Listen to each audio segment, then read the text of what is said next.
Good evening, everyone. My name is Samuel Sorrell, Program Manager with the Minority Fellowship Program. We're happy to have everyone on the today's webinar.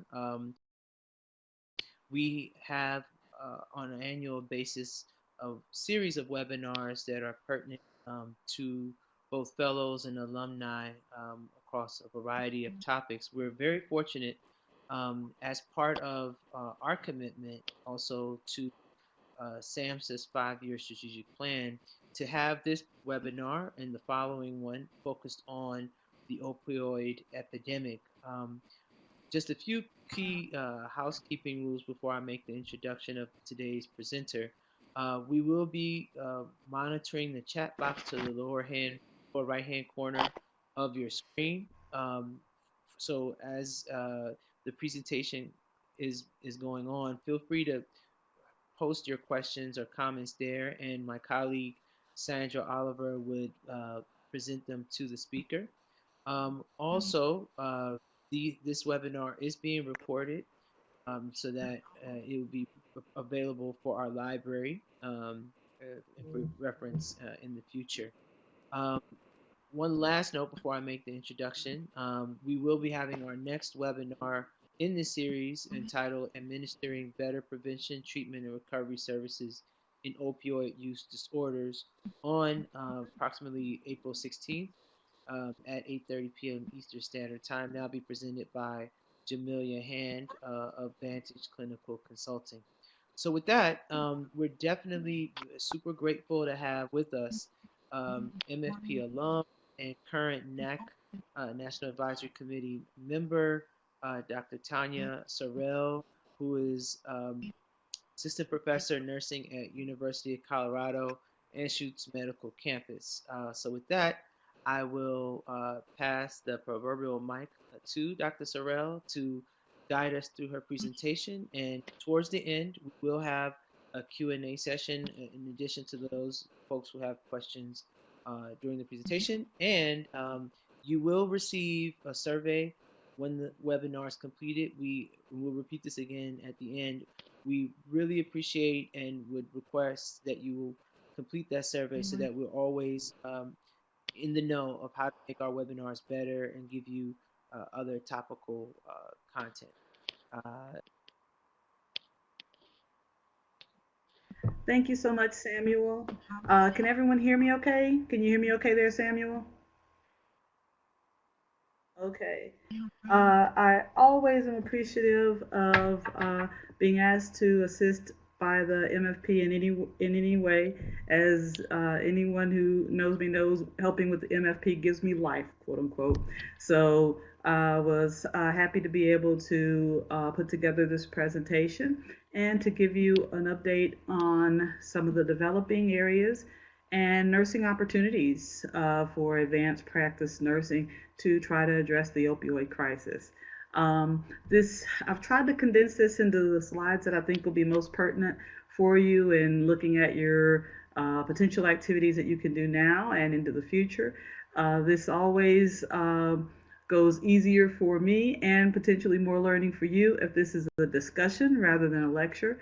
So I encourage you, if you see something and have a question, please type that information to the host so that we can have more of a back and forth about this information. And literally things are developing just weekly, literally by the day. There's some things that I added to this presentation even just 2 days ago. So if nothing else, we know that we're right on the pulse of the information that's developing in research, best practice, policy and advocacy for the opioid crisis, and being able to provide this information to the MFP so that those that are in the program as well as alumni are up to date on what's happening and are able to participate at the fullest of their ability as nurses is something that gives me great joy to be able to do. So let's get started. As I said, we're going to look at talking at some of the advanced practice nursing opportunities that are currently available to help with addressing the opioid crisis. To do so, I want to be able to give you a bit of a review of some of the current epidemiology and statistics related to the opioid crisis. national as well as co-occurring substance use statistics. When you turn on the television, we're hearing a lot about opioids, but those that are actually in the know are seeing that there are a number of issues that are developing along with opioid crisis issues. So being aware of those and how to address them will be really important. In particular, some of the Colorado opioid and co-occurring stats, which gives you an idea of how individual state statistics are really paralleling what we see nationally, not only in opioid use, but the co-occurring substances as well. We'll discuss recent legislative changes that are affecting APR in practice in opioid treatment, national policies that are increasing and expanding what advanced practice RNs can do to help with addressing this issue.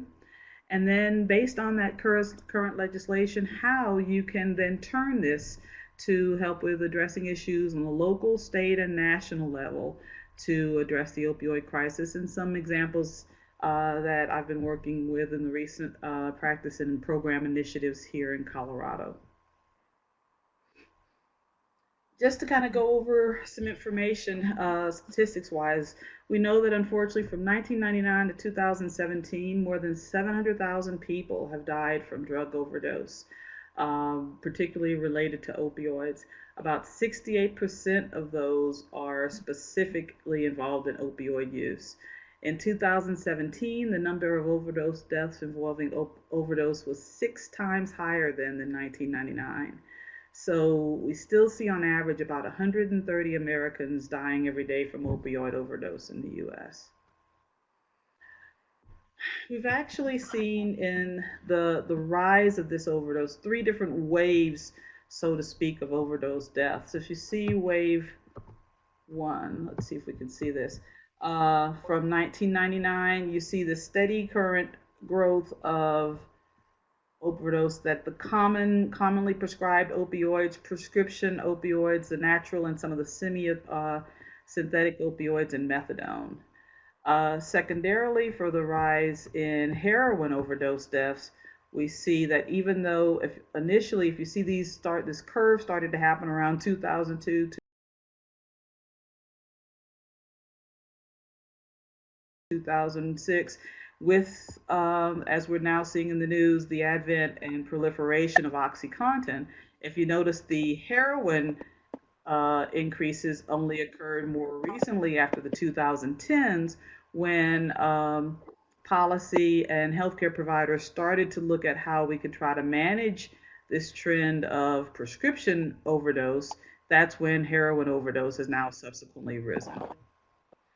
And then most recently, when recognizing that even with heroin being somewhat less expensive to obtain potentially than OxyContin or prescription medications, now the newest issue that we're addressing, and sadly the most problematic from an overdose perspective, is the synthetic opioids, which have really increased in number since 2015. And that's the fentanyl, the norfentanyl, those several different derivatives of fentanyl, tramadol, and other illicitly manufactured opioids.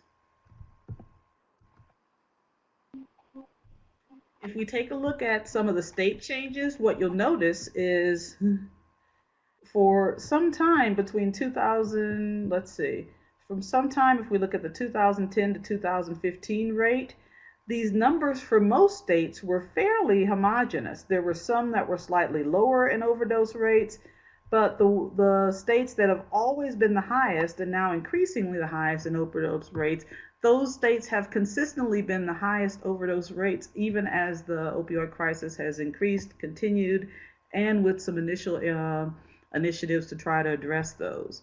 So when researchers have been looking more recently is what's happening, particularly in these states that have continually been the highest overdose states. They looked at a number of different areas. And if you recognize and taking a look at those states, it's actually Appalachia.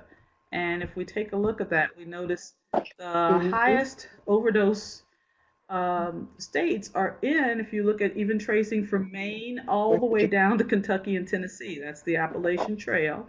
Remember, at one time we talked about a health disparities in one of our health disparities presentations, that if you took the states and the areas that were inclusive of Appalachia and made that a state, it would have the worst health outcomes of all the other states in comparison. And we see, unfortunately, that this consistent issue has now occurred as part of the opioid crisis. Researchers that have been looking into what's happening in Appalachia have recognized for a long time that health disparities have continued to exist there. But what was particularly problematic that led to this opioid crisis? And they've identified a number of areas, including the long history of manual labor in the region that has led to a higher incidence of chronic pain per capita in these states, a declining employment with the decrease of some of the recent manual labor professions, steel, manufacturing, coal, etc., which then led to an increased incidence of mental health issues. These increased incidents of mental health issues, unfortunately, was met at the same time with poor mental health treatment access in these same areas and poor mental health utilization. And they recognize that that poor mental health utilization is the continued stigma of mental health and substance use treatment issues for these groups. And when we think about Appalachia, we don't normally consider Appalachia a culture, but in many aspects, it does kind of characterize the rural, um, somewhat low SES cultural stands and religious stands. And so those two areas working together that have focused on self-sufficiency, decreases in help-seeking behavior, thoughts of substance use and mental health being a moral issue versus a biological issue, and therefore decreasing the likelihood to look at help-seeking. So we unfortunately see how the health disparities that have always plagued the Appalachia area, sadly, in what you see in writing, kind of led to the storm of events that happened together that have continued to lead to these states being the highest for opioid overdose and the leading states in the opioid crisis and epidemic. I don't think so. If everyone can mute their lines, Was there a question? if they're not, we'll just mute their lines for now and chat their questions, please.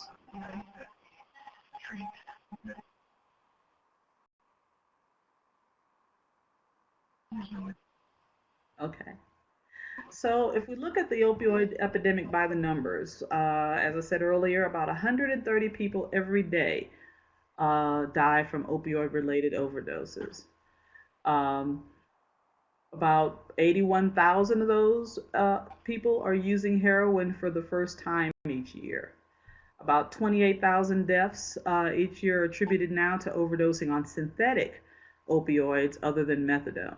So we're even moving past the OxyContins and prescription medications to the synthetic fentanyls, norfentanyl. There's a couple of different other derivatives. 2.1 million people currently meet the criteria of opioid use disorder, and over 2 million people are misusing prescription opioids for the first time each year. That culminates from an 11.4 million people who, in general, during what's considered the opioid crisis, which is 1999 currently, have misused prescription opioids, with almost a million people using heroin now, and about 15,000 deaths in 2017 attributed to just specifically heroin overdose. But when we're taking a look at overdoses, we're also having to recognize that although the prevailing media discussion and what you hear on television, quote unquote, is related to opioids, there are a number of co occurring substances that are being utilized as well by this population. And although the prevailing dialogue is on opioids in the community, we as healthcare providers also have to recognize the increasing overdose rates of a number of other substances along with opioids. So if we take a look here,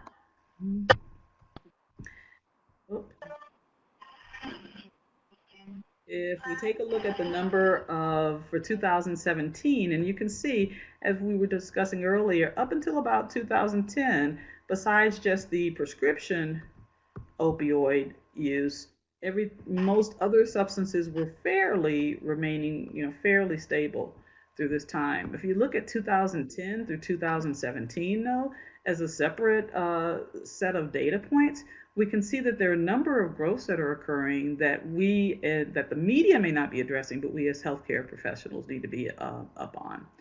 If we notice here, as we said earlier, from about 2015 now to 2017, synthetic opiates are actually now higher in their number of overdoses, with almost 30,000, than, say, heroin at 16, natural opiates. But also take a look at that same time frame. Look at cocaine. Now, almost 15,000 overdoses related to cocaine. Other stimulants, including methamphetamine, over 10,000. And then methadone, which was considered one of the older opioid and some of the first things that we use in terms of treatment for opioid use disorder, has remained fairly current. But if we take a look, particularly from 2015 to 17, we see that not only prescription opiates, heroin are natural opiates, but particularly the synthetic opiates, including fentanyl, have truly taken off. When we try to boil down these statistics more, you can see that the growth, and this is actually for Colorado. Once we look at that, started to try to treat opiate disease, for some states, those numbers are starting to curb. Colorado has actually had a slight decrease in 16 and 17 for overdose deaths related particularly to prescription opioids. But look at the increases in heroin, methamphetamine, particularly, as well as cocaine. Unfortunately, the other thing that we're seeing is these medications, these drugs are not being used in a vacuum. These are numbers just for Denver metropolitan area, which in Colorado is one of the, up until 2018, was the highest metropolitan area of 6 counties for uh, polysubstance use. And what we're seeing here, and there's also national trends that we're noticing as well, those that are only using one or two substances are less than 30%. Those that are using three or more substances, or had three or more substances in their system at the time of death, are actually over 50%. You take a look at those who had five or more substances in their system. This is actually 28%. It's hard to see for that graph, but in 2016, 28% of overdoses had five substances in their system, and then one third, 34% after that for subsequent years. So even though we might hear media wise that there's an opioid crisis, there actually is a polysubstance use crisis. And we as healthcare providers need to recognize and then look at seeing what do we need to do to not only look at addressing opioid, but the polysubstance overdose crisis that's developed. And we can glean that from the statistics nationwide as well as state and locally. So access to prescription opioids may be decreasing, but access to synthetic opioids and other substances are increasing. Fentanyl and derivatives are generally coming from China. More recently, there also been some fentanyl coming from Mexico or South America.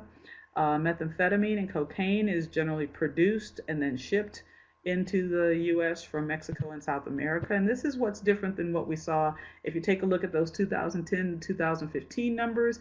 And even before 2010, we thought of methamphetamine as being something that's grown out in the country in like a still or illegal alcohol. Now this methamphetamine is coming very highly processed, very high purity, um, Breaking Bad level purity of crystal meth are even stamped now in pill form. They're currently along the border of Arizona is a blue oxy epidemic of pills that look like OxyContin, but they're actually fentanyl, and they're causing significant numbers of overdoses right in the along the border in Yuma, Tucson, and Phoenix area. But these are actually being pilled and stamped in Mexico and South America, and then coming across the border now from there to be distributed. So you can see the distribution patterns along the interstate lines. So we have to think about treatment as actually being multimodal, not just treating for opioid, but of the polysubstances that our clients are using. Integrated, so that we're also addressing the health disparities that these populations are likely to experience, and then addressing all the substances they may be using. So these integrated strategies include identification, assessment, and helping on treatment recovery, and using that multimodal approach that's individualistic based on the person's experiences, mental health and physical health, and that it's culturally competent and addressing rural access issues, uh, people of color, as well as women, and how we look at developing treatment modalities.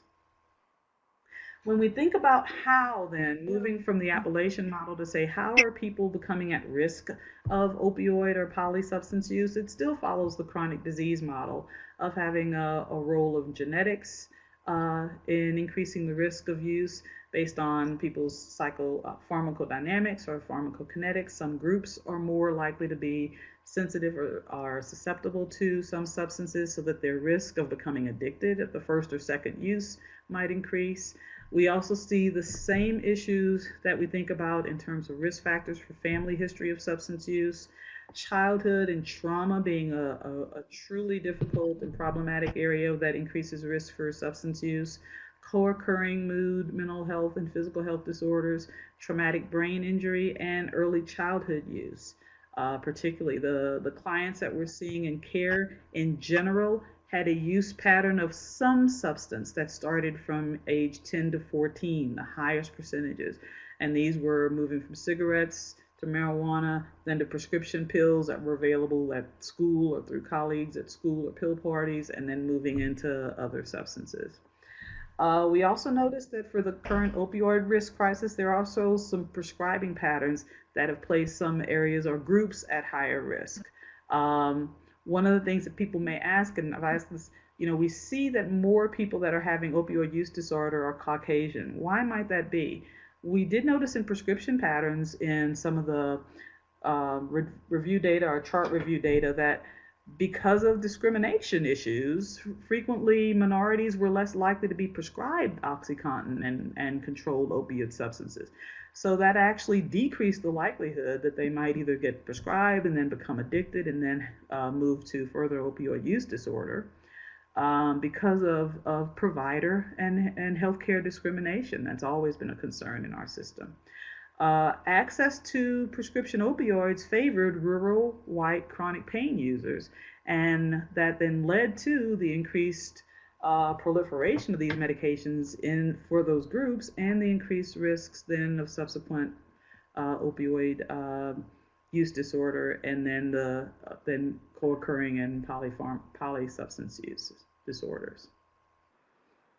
And looking back at the diagnosis of substance use disorders in the DSM-5, and we want to focus now, and there's been some discussion in literature to try to focus on the use of someone as a substance use disorder versus addiction, addict, some of the negative stereotypes in our nomenclature that we recognize substance use disorders as a maladaptive pattern of substance use leading to clinical significant impairment or distress as manifested by two or more of the following issues that may occur in a 12-month period, and those include the craving toward use, using when not in a safe environment, using despite known negatives towards use in relationship to health and other outcomes.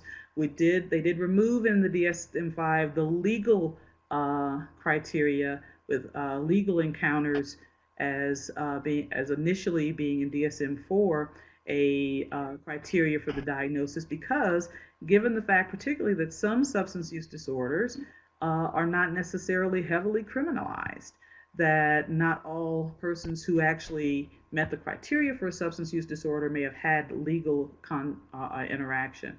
So that was an attempt to try to decrease some of the cultural related and discriminatory factors about substance use disorders and their diagnosis in the system.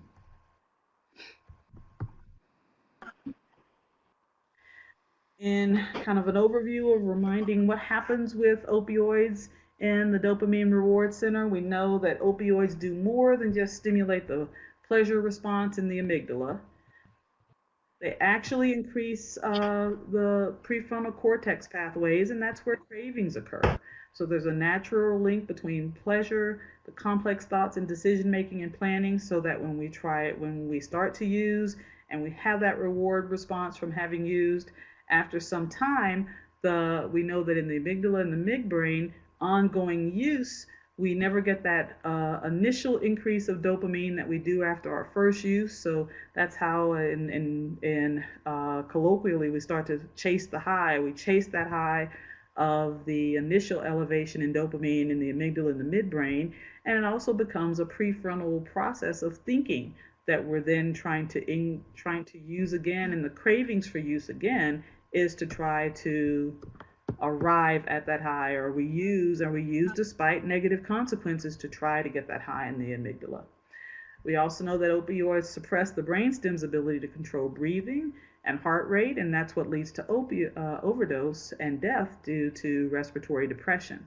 What we're also recognizing too is that since a number of clients who are using more than one substance, those additional substances, namely alcohol, benzodiazepines, also depress locus coeruleus and brainstem function. So those are all depressing respiratory function and then increasing the risk of overdose and death for those who may be using a substance or using opiates. So, what does traditional treatment include? Traditionally, when we were treating someone with opioid use disorder, we provided counseling, psychosocial rehabilitation, medications such as NSAID pain relievers as someone was coming down because they may have noticed pain or achiness in their bones, clonidine to try to decrease some of the autonomic response of increased heart rate, hydroxyzine to try to help with anxiety in withdrawing from substances. We focused on self-help groups like AA or NA. We tried to address wellness, diet, exercise, meditation, physical therapy to try to keep people active. And so treatment plans traditionally consisted of combinations of all of the above. But with the advent of medication assisted treatment, what we can now also look at doing, because we noticed just with traditional care, there were groups that were unfortunately highly at risk to relapse. So that detoxing without subsequent medical support or medication support really unfortunately left clients at risk of overdosing. And in a number of studies, up to 90% of detox patients relapsed on opioids within the first 1 to 2 months. And of those who relapsed, a high percentage of those would die from overdose. Because unfortunately, what happens is if you're in rehab and they're not using, the tolerance that your body initially had to opioids decreases. So that if someone did relapse and they used the same amount that they were using prior to their rehabilitation, that amount that before their body was used to, had accommodated, and now had a tolerance for, was now at a level that could cause sufficient respiratory depression to lead to an overdose and death. And so, unfortunately, just the traditional treatment model left a number of clients vulnerable to relapse, and particularly because they may have used what they did previously, those relapses led to overdose and increased likelihood of death. Dr. Sorrell, you have a question? Yeah, go ahead. From Casito, I'm sorry if I mispronounced that.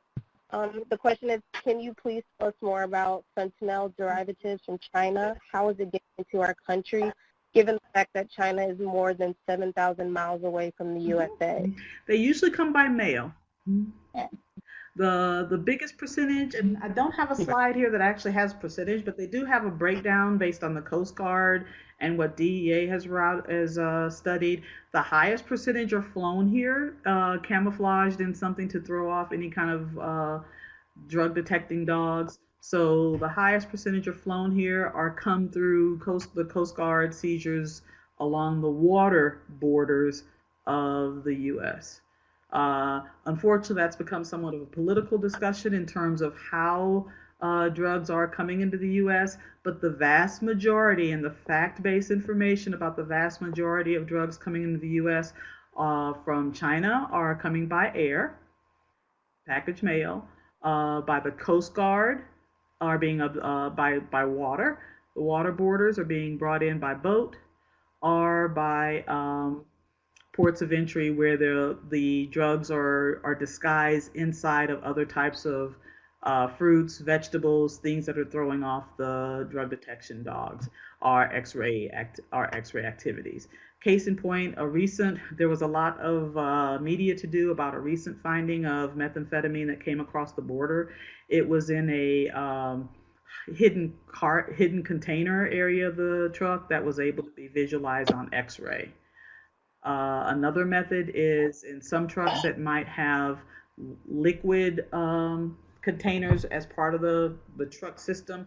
You can dissolve the drug in the liquid container and then having it as a liquid and not in pill form or any other form makes it a little bit less detectable. But the vast majority, in direct answer to your question, of drugs that might be coming from China are coming by air. Did that answer your question?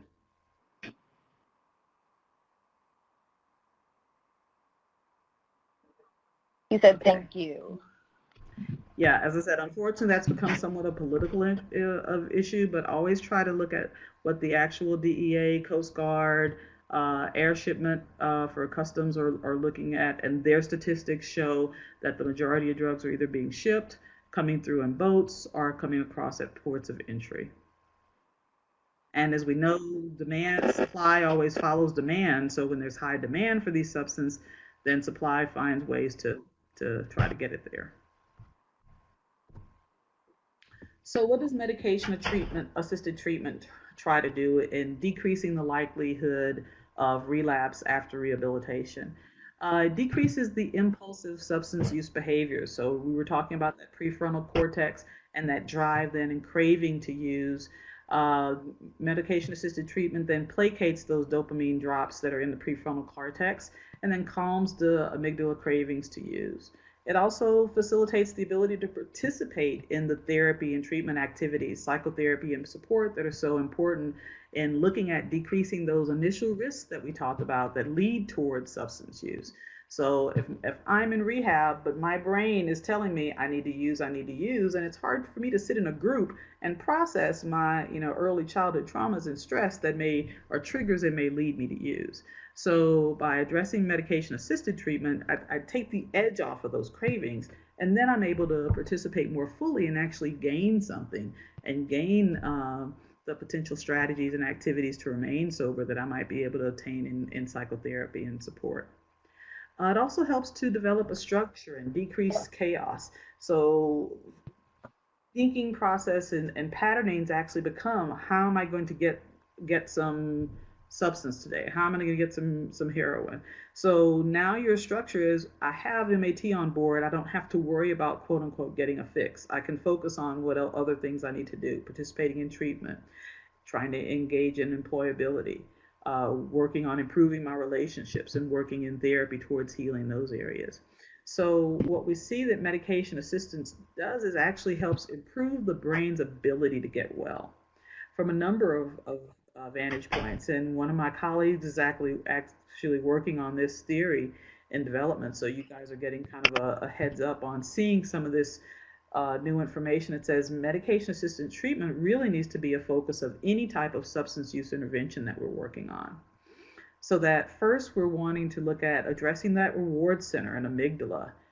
And so that medication-assisted treatment helps to address those symptoms so that we don't have that fight or flight feeling that we need to use or our body needs to use, because that's what happens over time. Once someone develops a substance use disorder, their brain is focused on obtaining that substance, and that becomes a fight or flight issue for your brain and then body.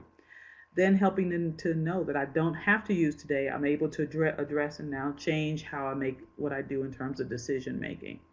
Opioids activate those reward areas and reduce fear. So having the MAT on board helps to quit that fighting response, and then allows more subsequent areas, the amygdala, the limbic system to settle, the thalamus to focus on being able to then regulate the brain more appropriately, and then also the prefrontal cortex. If I have MAT on board, I don't have to focus so much on what I need to do to the other cravings. I can focus on managing my emotions, working on being able to pay attention in therapy, learning the activities that help me to know that I can process life and I can cope with the stress tolerance of life, because unfortunately stress happens in life. Things are happening. We aren't able to recorrect the trauma, but we can help with providing coping skills that help you to function better, and so that the feeling or need to opt out mentally by using is now decreased. We can help you to learn how to know methods and processes of coping more appropriately with stress in your life. So MAT actually improves your brain and then subsequently your body and self's ability to then get well. Oh, so, as of 2005, the World Health Organization really listed three essential medication-assisted treatment medications: methadone, buprenorphine, that's available in oral and a long-acting injection, and naltrexone, that's available as an oral and long-acting injection. I'm going to discuss just briefly what they do and how they address that brain system that we were just talking on. As an agonist alone, methadone or other opioids then decreases and then is attempting to provide that dopamine in those systems to prevent the person from feeling that they need to look at an additional method or another way of getting opioids in that day. So methadone as a part, it's somewhat of an agonist, but it also blocks some of the use of some of the intake into the brain system of other opioids, so that when methadone sits at the mu receptor site, then it decreases the likelihood that other opiates can then get to that receptor site, and then decreases the likelihood that you overdose. Buprenorphine works slightly different than methadone in that it also sits in that same mu receptor site in the brain, but also acts as an antagonist for a direct antagonist for any other opioid substance that you might take. And then with the inclusion of naltrexone in most of the buprenorphine that we'll be talking about, the low dose of naltrexone itself acts as a direct antagonist for any other opioid inclusion, so that the buprenorphine can calm the brain response in the prefrontal cortex and the amygdala, and then a low dose of naltrexone is there to prevent any other opioid from being able to get to the receptor and further decrease or suppress respiratory depression that could lead to overdose. And then with naltrexone alone, naltrexone actually just blocks the opioid receptor site, so that any opioid that's brought on board after the ingestion of naltrexone is not able to get to the brain to be able to start any type of activation. So all of those in some way try to address the potential risks of overdose, some by the actual inclusion of an opioid agonist that then also decreases the craving and addresses some of the prefrontal and amygdala issues that may happen after someone has developed an opioid use disorder. Whereas naltrexone alone just acts as a blockade to block any type of opioid entrance into the brain at the receptor site. So now that we have these medication-assisted treatment activities and potential medications and procedures, how did we get to the point where we were able to use them? The initial federal law called DATA, DATA 2000, allowed Congress passed for physicians to become eligible to prescribe opioid-based medications, specifically for the treatment of opioid addiction. Particularly, buprenorphine became the first medication to be approved as a medicated-assisted treatment and affected by this law. Methadone has always been available, but if we look at, unfortunately, the way that Congress and federal policies have addressed methadone, dispensation, use, etc., we see that even that our government also entertains some of the negative social stigmas that were related to opioid use disorder. Methadone, just kind of in general backup history, became approved as a treatment for heroin use disorder or opioid use disorder in the early 70s.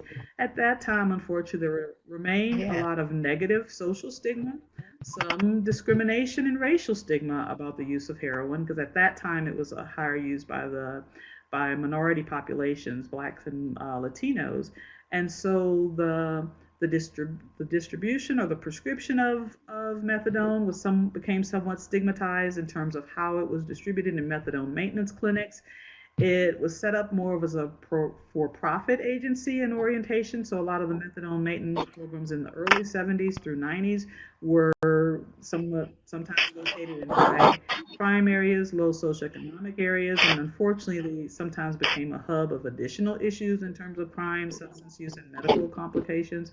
And so, in trying to address this a little bit more client friendly, a little bit less discriminatory, and unfortunately, because as the population increased with opioid use, those who used opioids, especially more recently, or more Caucasian and more rural, in looking at prescribing Suboxone, they wanted to try to keep that within more medical auspices and not try to ostracize its actual prescription and use. So as Suboxone became, yeah, sorry. We have another question from Liana Estrada. Can NP students complete the 24 hours of education required to prescribe for opioid disorders, or do we have to wait until licensure? Okay, I'm going to get to that in one more slide, and then I can give you a more thorough answer, okay? All right. So for the data 2000 at that time, physicians only completed an 8-hour course for the special waiver to allow them to treat opioid use disorder with Suboxone. But we noticed in the 15 years that the data 2000 was available, there was a 30 client limit for the first year and then 100 clients after that. As I said, it was based on an opioid treatment center versus an outside center, but the shortage of providers were still problematic. This is I'm sorry it's not a little bit bigger, this was the opioid prescriber base for those who were data waivered as of 2015.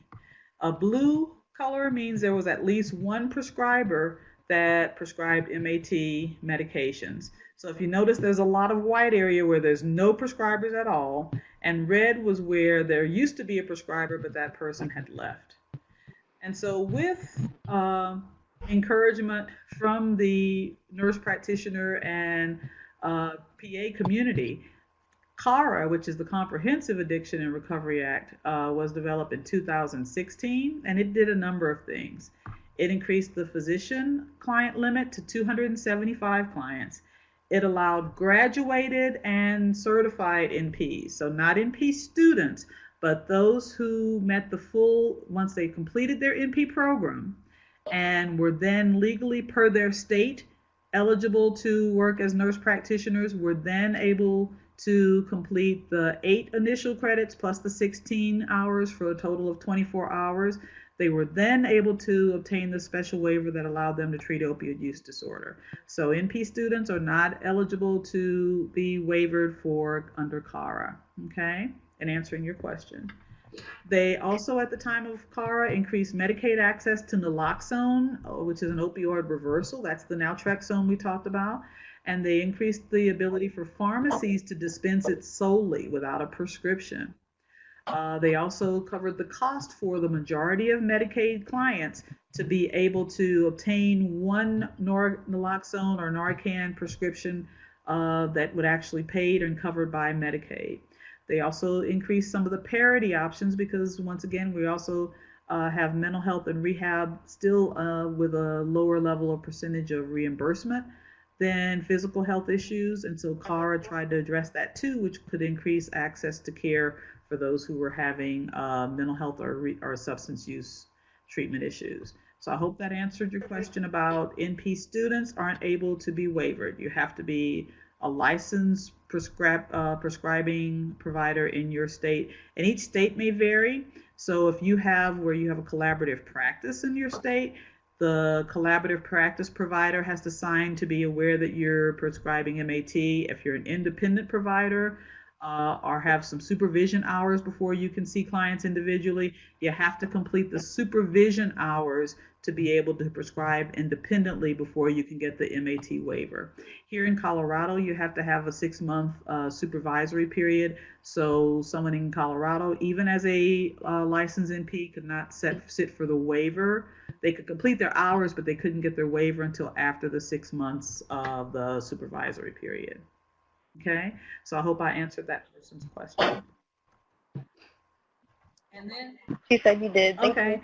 and then just this year, just last year in 2018, House Bill 6 was for the Support for Patients and Communities Act. Initially, CARA was for a 5-year period. We saw such an increase in numbers of NP and PA providers in just those 2 years that they removed the 5-year sunset for that CARA law. So NPs and PAs will now have the ability to have MAT certification, and that isn't something that will go away after the 5 years. The CARA had a 5-year follow-up to study it statistically. They saw such a proliferation of providers in 2 years that they decided to end the sunset. They also expanded MAT waiver eligibility to clinical nurse specialists, nurse anesthetist, and nurse midwife APRN providers. Wow. So they now have that same 24-hour training waiver as NPs and PAs. They are eligible for 30 clients the first year and then 100 thereafter. Now, the actual SAMHSA setup to waiver those CRNAs and clinical nurse midwives, they haven't gotten everything set up yet for that. Unfortunately, the shutdown kind of delayed getting everything on board for that. We have a CNM provider at our practice that has submitted everything but hasn't yet received their X waiver. So hopefully that will be coming soon. So unfortunately, getting the actual boots on the ground, just case in point, the CARA passed in, I believe, January of 2016, but it was May and April until people could actually get the waiver, because all of the actual walkthrough process, the SAMHSA process, getting the DEA X wavering, all of that process took a couple of months. So hopefully continuing in the early spring as soon as possible, but now CNSs, CRNAs, and CNMs can complete that same 24-hour training to get waivered. Okay, so now that basically all APRNs have the opportunity to utilize MAT, what are some methods in which they can do it? And I'll kind of go through these more quickly and also give you some examples of what we've been doing here in Colorado. First off, particularly, is the clinical MAT waiver services. Providing integrated care of MAT will be needed, particularly those with opioid and polysubstance use disorders. So you can check with. And also, if you're looking to get waivered, there are a number of programs and grants that will cover your clinic costs for those 24 hours of training. A number of programs, because many people aren't sitting on the weekend trying to get the training. They may be doing it during their clinic time. There are a number of programs that will kind of subsidize your cost for the 24-hour training that might be necessary. So check in your state to see what programs may be available for that. There was a program in Colorado that was called It Matters, which was a grant that paid about $1,500 for providers to get MAT waived for the 24 hours that they needed for those services, and that actually helped some clinics to be able to offset some of the costs for those providers to be away from seeing patients for 3 days while they did their MAT hours. Prescribing MAT medications as well as the reversal medications. And I have to emphasize that fact. If you have a client that's taking a control or chronic pain medication or opiate medication, make sure that they have reversal meds on hand.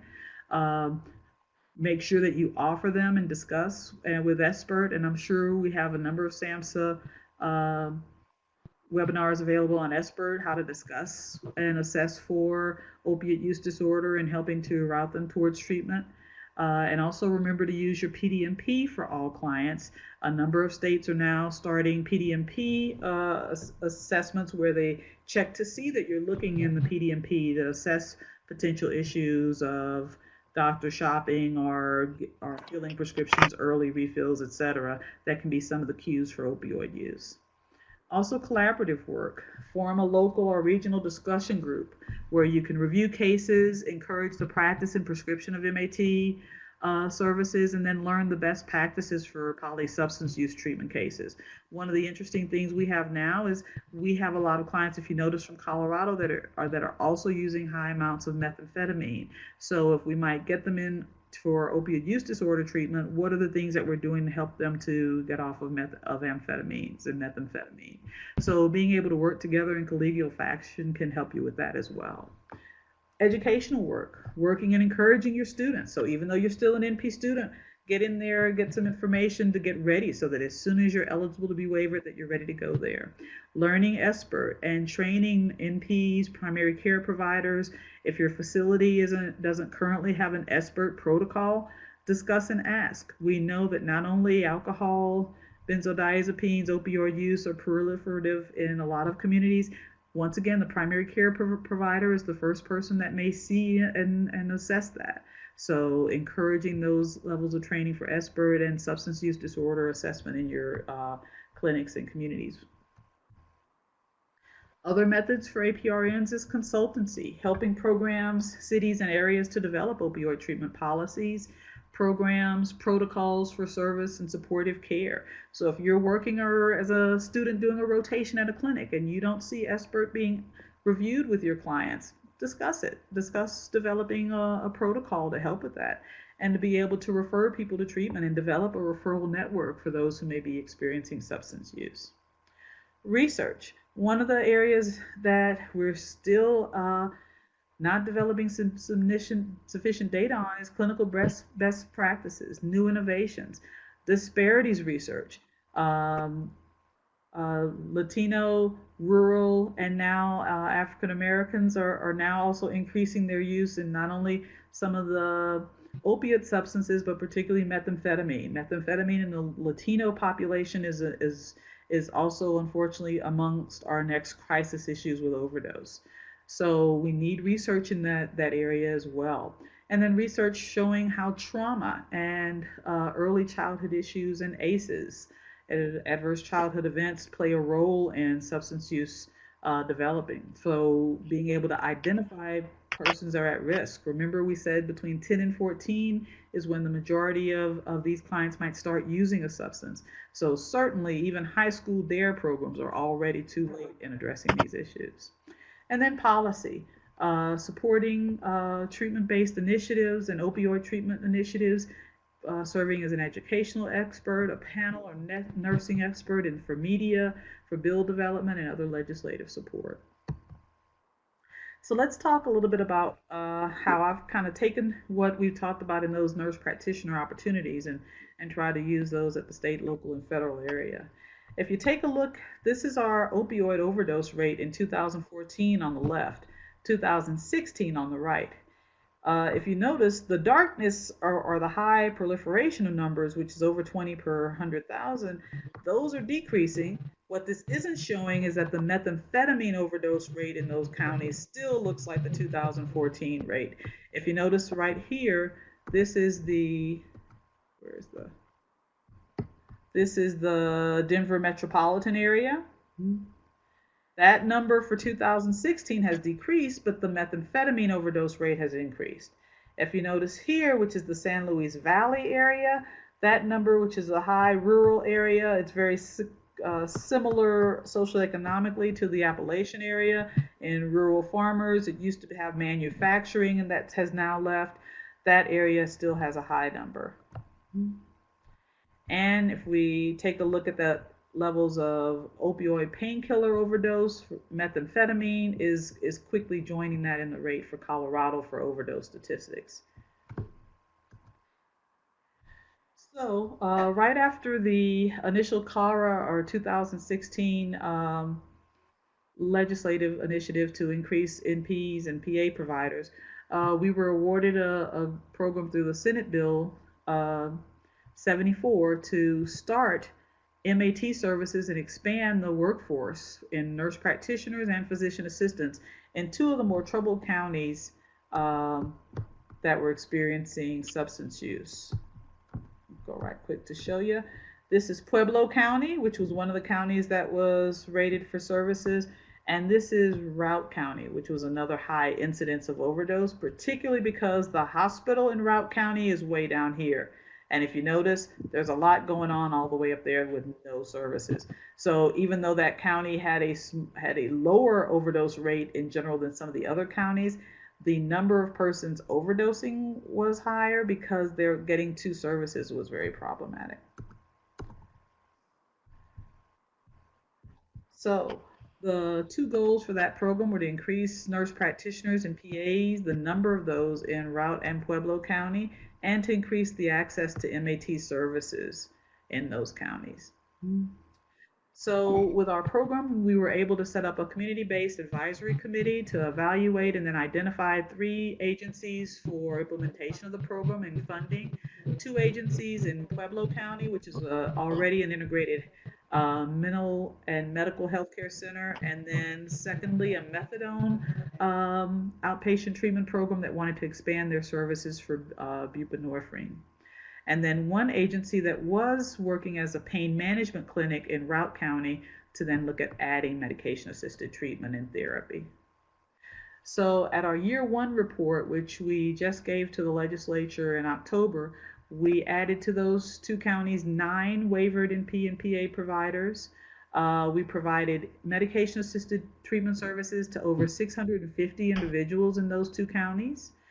We trained over 100 providers, primary care providers, in opioid assessment, substance use assessment, prescribing practices to decrease the potential misuse and tolerance to opioid substances, as well as training over 100 providers in expert services. We established referral networks for MAT treatment with law enforcement, judicial agencies, as well as healthcare providers in both counties. We set up a naloxone or Narcan distribution availability for those counties, and then provided that collaborative practice meetings that we were talking about so that the providers could get together and discuss cases confidentially to increase their confidence and competence in treating not only opioid use, but the polysubstance issues that we're seeing.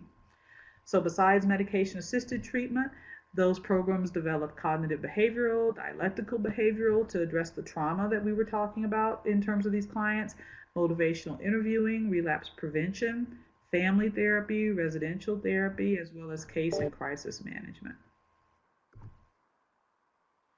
So as part of the 1-year report, the community outreach reached hospitals with emergency department referrals, and then leaving open slots so that a client can get discharged from the hospital and Ubered to a substance use treatment program or one of the rehab services, so that the potential risk of overdose immediately after release or discharge that we had noted earlier would decrease.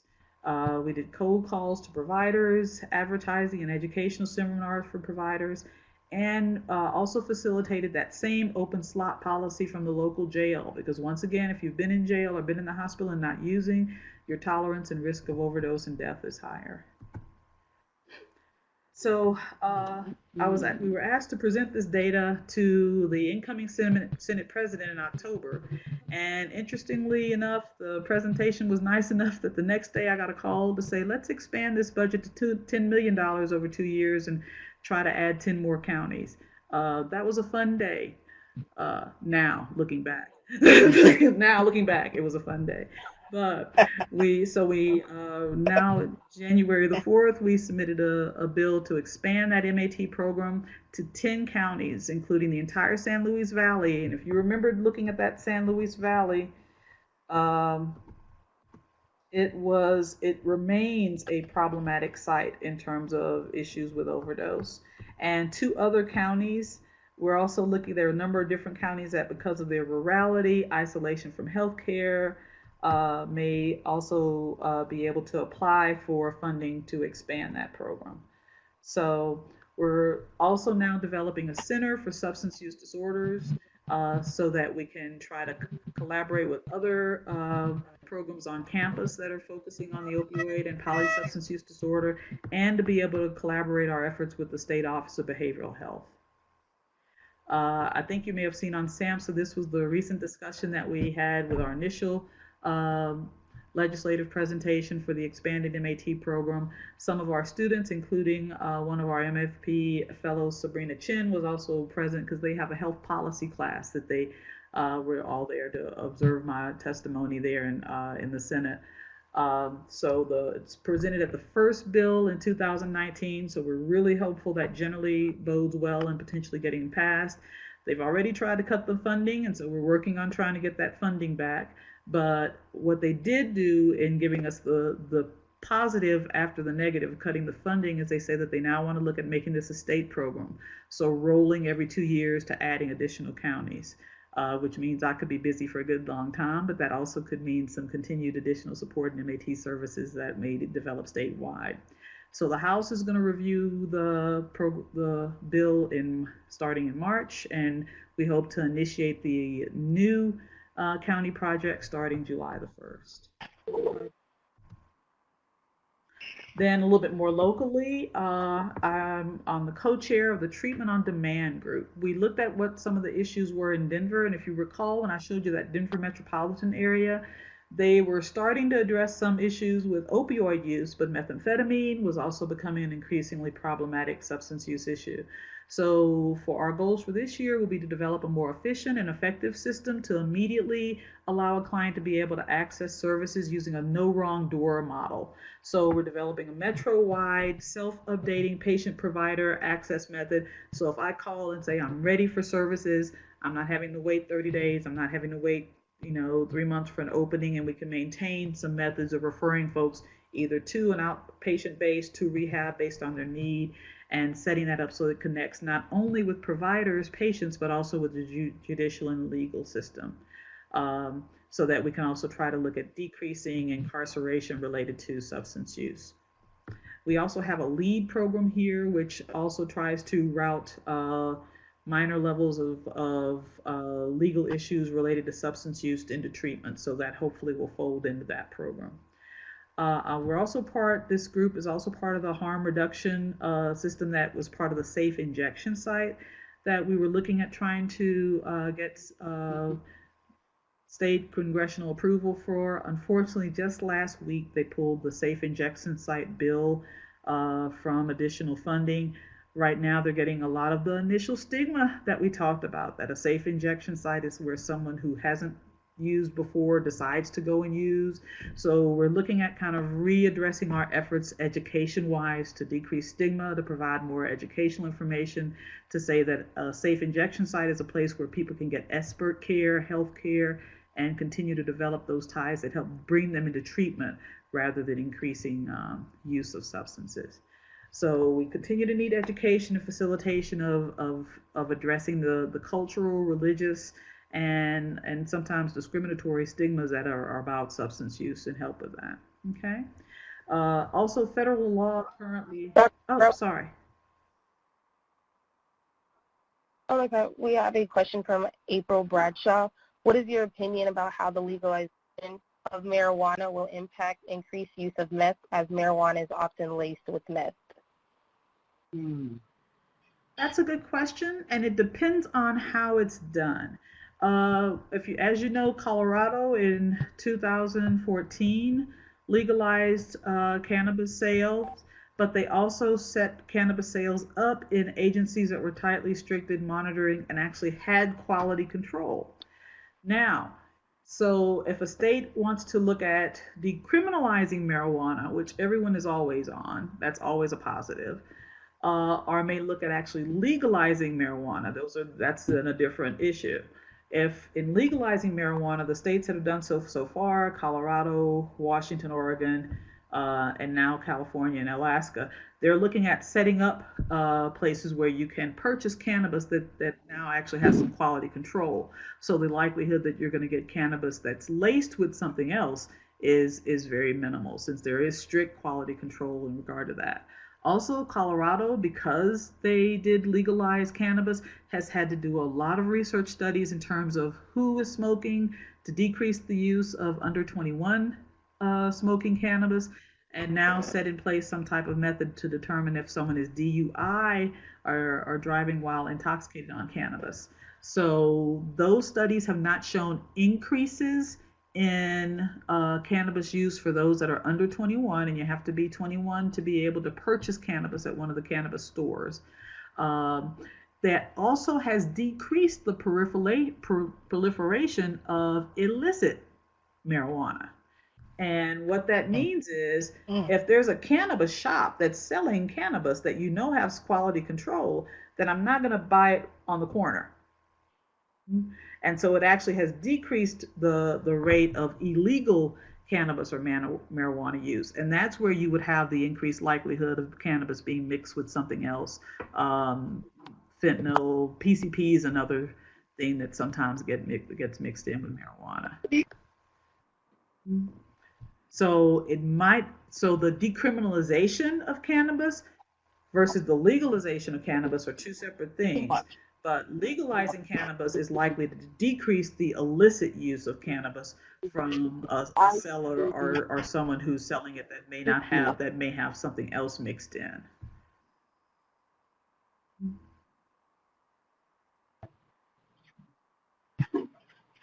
Did you have a follow-up or additional questions, or did I answer that question? If you just decriminalize it, but people are still having to purchase it from, corner sources, illicit sources, then you still have the risk of getting cannabis that has no quality control, that could be mixed with something else. Legalizing cannabis actually decreases, and so far both California and Colorado have shown that it decreases the purchase of illegal cannabis. It decreases some of the crime issues related to cannabis. That's something else that they discussed in some recent reports. And those who were for the legalization of cannabis have to report on that every year to our legislature.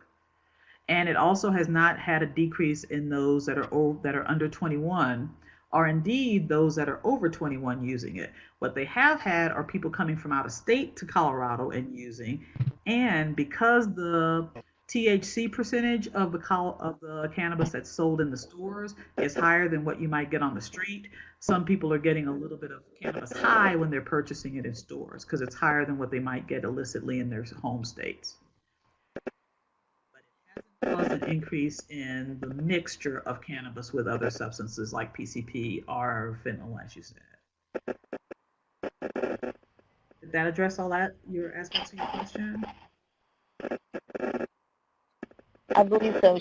All right. The other thing with a safe injection site, and I'll move on to the next area, is that federal law still prohibits a safe injection site currently, and our current political climate may not be a positive in moving towards being able to have that. So taking that discussion back to the federal government before moving back to the states, there are a couple of states right now that are trying to pass a safe injection site ruling in their state, and then they're going to use that to try to sue to change the federal mandate that's prohibiting them. But that may take a while given current political ideas regarding opioid or substance use and the ongoing stigma. And then, so we need to have more federal opioid policy advocacy too. So part of the center that we're developing, it's going to be the fourth state pilot program in the nation that's actually going to have a center for substance use research, prevention, treatment, and recovery support. We presented some of the work so far that we've had in developing this in the International Nurses Society of Addiction, ASAM, which is addiction medicine. So we presented the data that I reviewed with you today, and as well we'll be presenting that in the coming months at the National RX Drug Abuse and Heroin Policy Summit, so that states can look at developing statewide programs of how we want to look at increasing the proliferation of providers and increase access to MAT services. So in conclusion, there's several different avenues at the local, state, and national level for APRNs to expand their availability and the use of MAT for substance use disorders, integrated care, harm reduction, overdose prevention, and opioid reversal. And we recognize that opioid use is what we're currently hearing in media, but it actually is a polysubstance use problem that we're going to all have to learn methods and ways to look at addressing. And so that we need to be prepared. And since nursing is already trained and prepared holistically for an approach that addresses not only the initial trauma, adult adverse childhood experiences, and mental health and physical health, we're going to be at the forefront of being able to address opioid and substance use issues. Thank you so much, Dr. Sorrell. So now's a good time to be on top of that and learning as we've been able to get some questions in. We have gone slightly beyond our 1 hour mark, so we'll take a few questions from those that have them out there, and then allow you to answer them. So if folks have anything that they want to ask, please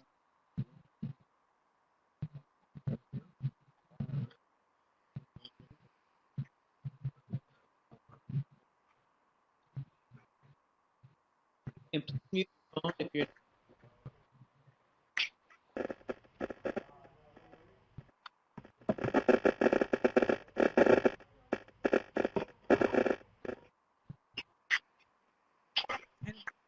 Just while you folks are getting ready, if they noticed on my PowerPoint slides, the University of Colorado is really happy to always announce that they were the first university to train and develop nurse practitioners. So in all of our literature and media, you'll see that with Loretta Ford and those on board that started the nurse practitioner education program. We don't just teach nurse practitioners, we invented them. And so we're happy to be able to expand how we provide service looking at the College of Nursing. Back. Yeah, we can.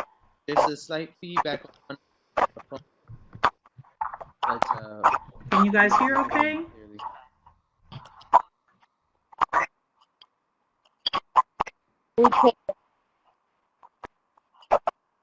Okay, I'm ready for any questions.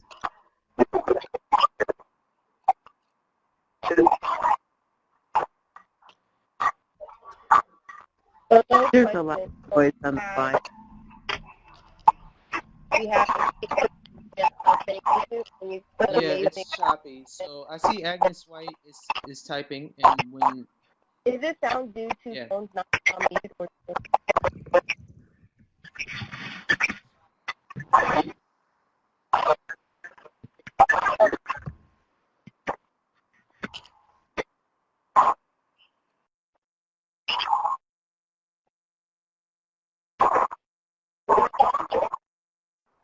Okay, looks like everyone has done that. It looks like most folks are remarking excellent presentation.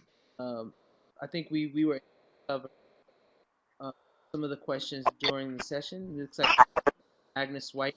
We'll for Agnes. She has a question.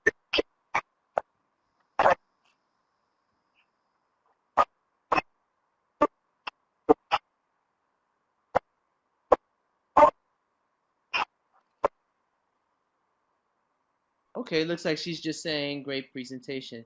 So what we'll do is, fortunately, Dr. Sorrell is a part of our MFP family from back in our alumni. So if folks have any other questions as they through the video after post, we'll also be able to make the connection to allow to any. This will be posted on YouTube for folks to review, and you will be receiving an email with the survey. So please do make a point to fill the survey out for us. Okay. With that, I want to say thank you, Sorrell. Thank you so much for your time and and your work. Please feel free, anyone, to email me at any time with any questions, comments, concerns, or any way that I can help you and in your local areas, clinics, and communities.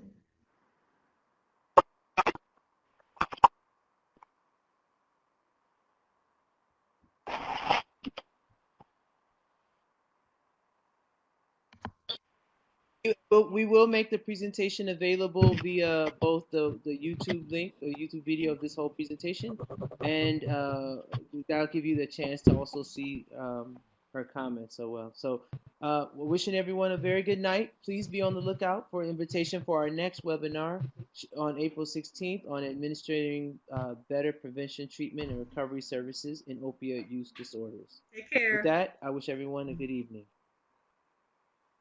Thank you.